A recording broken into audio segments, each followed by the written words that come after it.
So here we are in Sherborne Abbey, and this is one of the oldest features of the Abbey. I've seen this dated to 1000 AD, 950 AD, 1050 AD. It's the Saxon doorway, and you can see here this beautiful archway. And each of these stones is called a voussoir. And what we have here are non-radial voussoirs. That means that they don't actually point into the center of a circle. This is Anglo-Saxon work. In a lot of Roman work, you will actually have radial voussoir with the stones pointing into the center of a circle.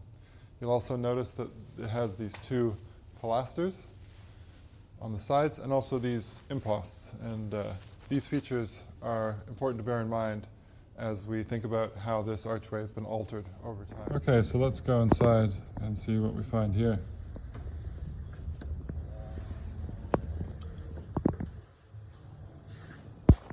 All right, so what we have is this beautiful window. It's modern. It was made in 1962.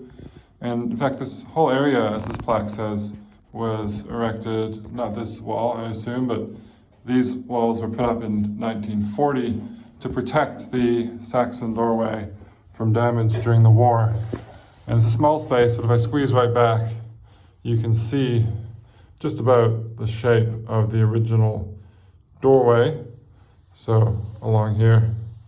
And so what we have here are pilasters, and we have our imposts, and this section and that section above would have been filled in. We have the same thing on the other side, these imposts, and these sections have been filled in later. And what you can see here too are these pilasters. And here it's especially clear that as it becomes an archway, it's actually in relief from the wall. So as it continued, there would have been a hood mold, a little arch that's jutting out from the top to form a sort of tiny bit of shelter, a few inches. And it follows along here, and you can see that on this side too. This would have been in relief from the wall.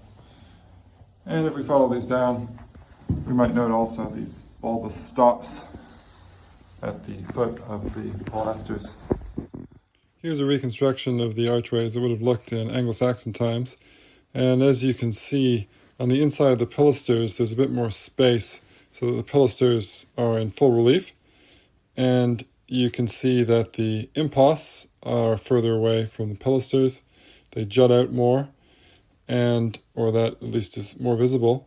And there's a full hood mold at the top, as if to give shelter, but really it's just a nice architectural feature. And finally, at the very bottom of the pilasters, you'll see those bulbous stops.